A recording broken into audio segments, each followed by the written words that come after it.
Porque naiihi si mama pa daw naman. Ah, naiihi si mama eh. Pwede mo ako padaanin. Ah, naiihi ako eh. Natutay tayo dyan. Natulog na siya. Di ako makakalakad guys. Ayan o. Sige na, bibigyan ka ng food. Tayo ka lang muna para nakaihi ako. Sige na. Sige na. Natutay tayo dyan. Diyan na natulog na. Paano ako bibiwi? Tinaganan niya pa ako. Ang sweet kaso naiihi na ako. Sige na, Borky, naiihi si mama eh. Pagbigyan mo na ako. Bibigyan kita ng ransom food. Sige na. Ah. Ito naman, naiihi si mama. Bibigyan kaya ako nito guys. Wala na, natutulog. Talaga nagpapameme na siya. Kaso ihi na ako.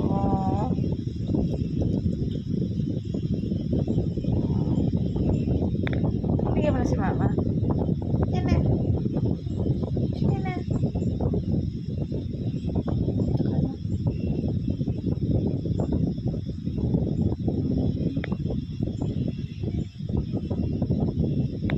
Magkakasakit lang sa bato nito na. Ayaw mo ako pahiga, si Ari. Ang cute mo kasi daw. Ang sweet niya, no? Sa sobrang sweet, hindi na ako makaihi.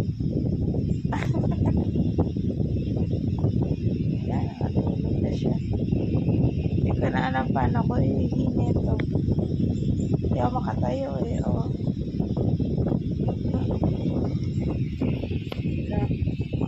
Talaga magpa-store ko. Ha? Gusto ko talaga unan si mama. Gusto mo makadikit ka lagi sa katawan ni mama. Kahit naiihi na si mama, kailangan nakadikit pa rin ang Borky na bebe ko. Opo. Tuwa yan. Tuwa yan sa pambubuli niya sa akin.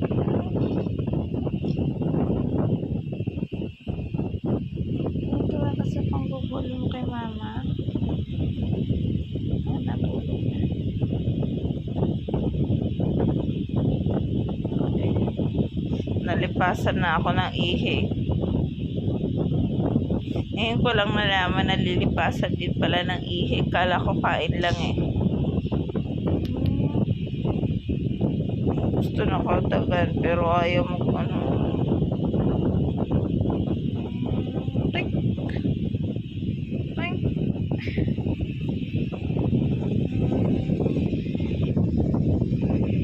Ano? Sleep ka na? Sige, sleep ka na. Kaya mag-deserving yung pag hindi ko pag-ihi.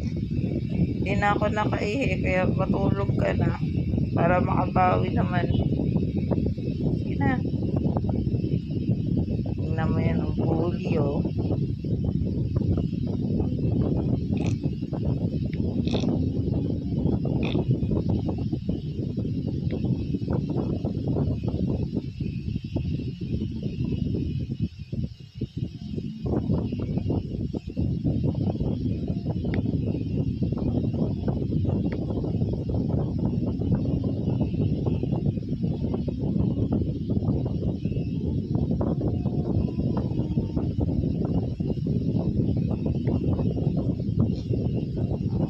Ka na.